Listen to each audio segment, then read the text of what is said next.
What's up, guys? As you can see, the engine is painted. I got a little carried away. I'll show a quick before and after photo right here.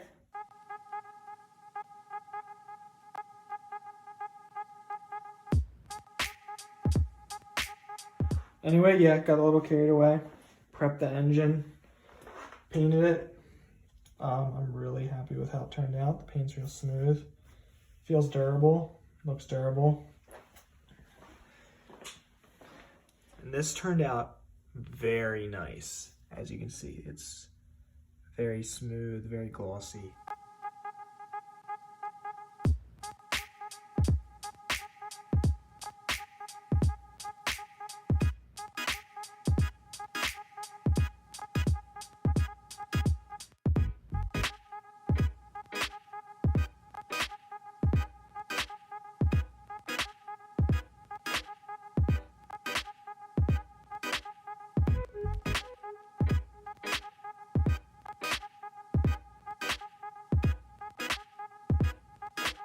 Okay, so that went not like I was expecting it. This piece worked great. It covers, it fits on there perfectly. But the seal is not that tight in this hole, so it just kept slipping around so easily. Sometimes it would just go all the way through. So I ended up honestly just pushing it in with my hand and making sure that it was all even around there and at the correct install height. The factory service manual says between 1.3 and 1.33 inches. So I think it turned out good. Here's a diagram up here of how they tell you to measure it. So I think now I'm gonna move over and start prepping this surface. Oh, I gotta take the oil pan off. Then I'll prep this surface and prep the surface on here to Honda bond that on.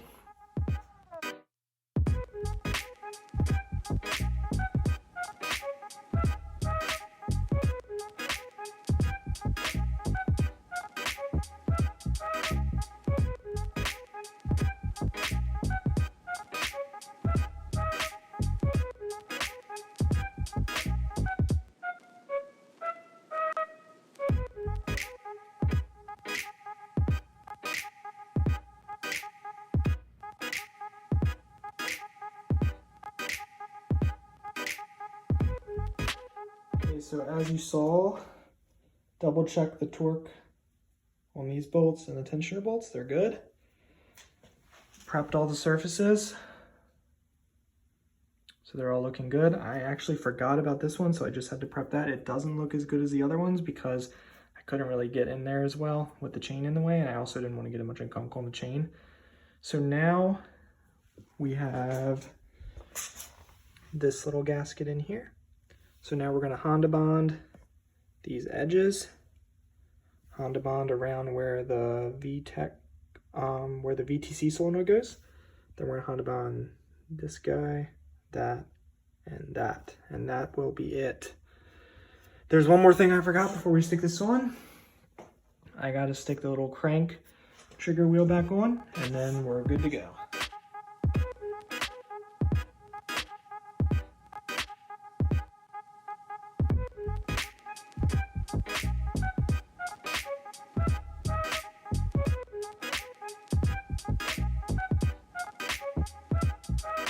So it looks like it went on pretty evenly. Got all the bolts tightened down so it seals properly. I'm wondering if not having these in will make that big of a difference. I'm not sure. But I do have a K-tuned tensioner cover we're going to throw in, and that should look awesome. So let's do that right now.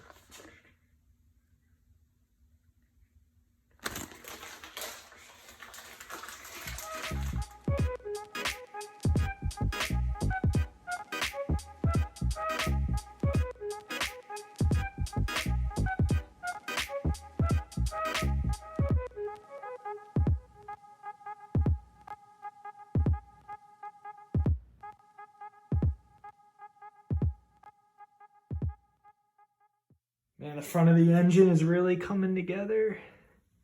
Got the K-tuned tensioner. This K2 stuff is so addicting too. I mean, it looks amazing. I never understood what it was all about until I actually started buying some of their stuff, and man, the way they ship it, the communication, it's just a great experience. Not to mention the quality is just insane. I forgot to mention though, the reason I got this wasn't just because it looks great. It actually has an O-ring on the back, so you don't have to Honda bond this and deal with like wrestling off that weak stamped metal piece. So you can pretty much check your tensioner whenever you'd like and not have to worry about Honda bond and scraping it off and all that nonsense. And then this bracket, the Hassport mount basically bolts to that, so you need that. And then I actually have another piece over here. It's a pulley, and that goes on here. And then I don't need a tensioner, and I don't need, obviously I'm getting rid of the power steering, so I thought it was a super clean setup. It's not terribly expensive since you would have to buy this anyway, and I think it's like 50 bucks for the Honda parts, so I decided why not. It's called the side mount pulley setup. So I think next we're gonna move over to the water pump housing. I think Honda in the service manual calls it the coolant passage. So if you're searching for it in there, it's called the coolant passage. One thing that's interesting is the JDM one that I had over here. As you can see, or as I talked about in a different video, it uses a different alternator mount that's different than my USDM housing right here. Now, one thing I had to do that I forgot to record, that I should have recorded before I painted the engine block, was the JDM engines have a stud in here, and the stud sticks out far like this one. The stud sticks out too far for the USDM housing. So long story short, if that didn't make any sense, basically on the JDM engines, you have to remove this stud. It's a total pain in the butt because they don't want to come out. So I had to buy a heat gun, heat the piss out of it, and it came out pretty easily. I really wish that I would have taken both these out, and I think the USDM cars are supposed to have a stud here and here, but when I took the stud out, I messed it up, so I figured I'll just leave the stud on here, and it really helps when you're guiding it on with the Honda bond on the back. So anyway, without further ado, I'm gonna Honda bond this sucker up, and we're gonna stick it on there. I have to find this seal too. I know I bought a new one, but the Honda bond just basically goes around there.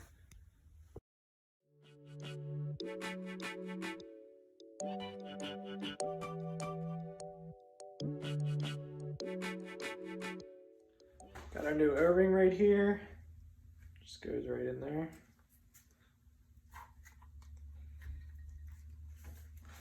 There we go. Time to put the Honda bond on.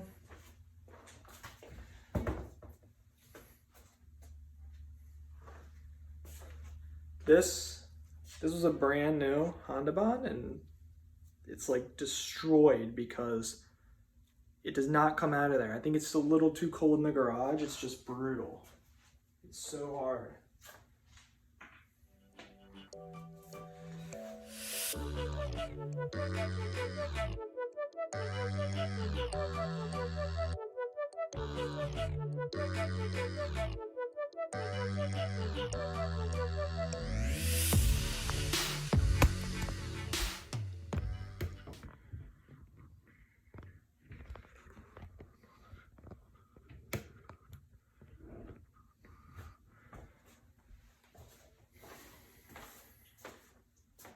What's up, guys? Today we're going to be putting the oil pan on, and then we'll flip the engine over, probably put the water pump on, and then the rest of our pulleys here, alternator. We'll see if the bell tie bolt fit. The bell tie bolt was a EP3 Civic, so 2002 Civic.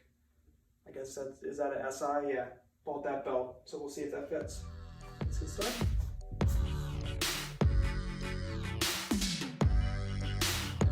Oil pan prepped. Not as nice as I'd like it to be, but there's like these grooves where the Honda bond like gets stuck in. So I just got the surface nice and clean where it's actually going to be pressing against the bottom of the engine, so it should be fine.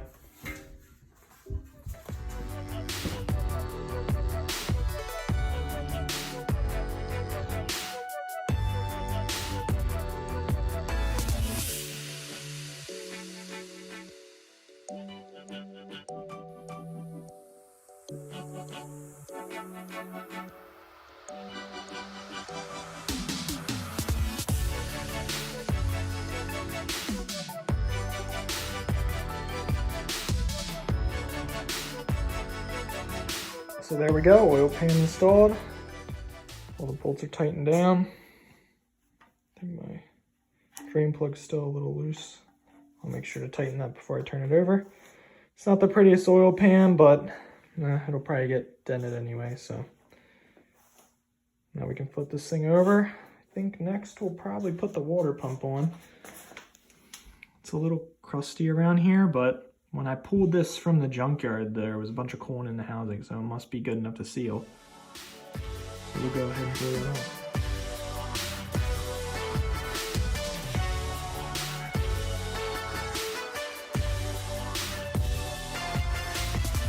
So we got our new water pump. This is actually an Accord water pump, since we have an Accord water pump housing.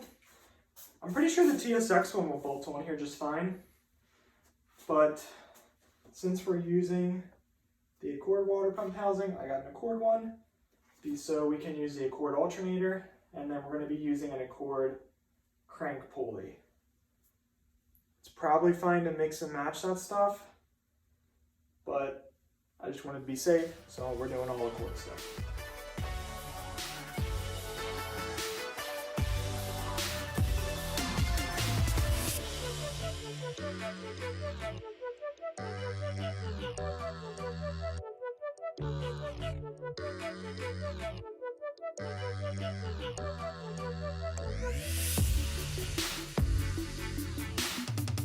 Here's our new Accord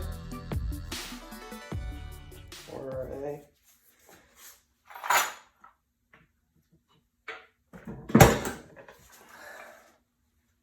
And I don't see a mark on the TSX one, but it's definitely, the Accord one's definitely smaller. So, yep. Feel.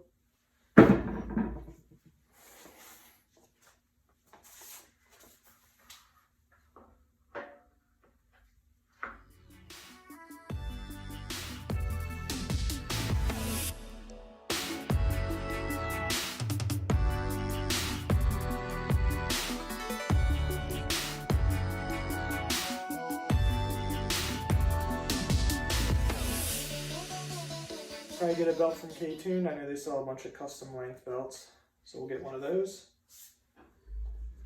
So we'll need a different belt. K24 should have the right belt. Other than that, it's looking awesome. Got the water pump on. The K24 side mount pulley kit is so cool. One thing that's interesting is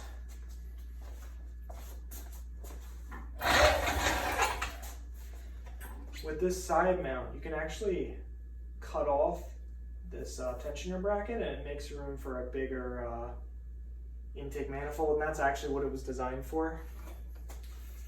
But I just think it looks sweet. So that's pretty much it for today. We're getting close to being done with this engine. We got a few things here and there. We're gonna put the intakes on. I gotta majorly clean up the throttle body, and I think I'm gonna delete these pipes that go into the idle control valve. I'm gonna delete these because coolant flows through these, and it's really for colder climates, so I'm probably gonna delete those.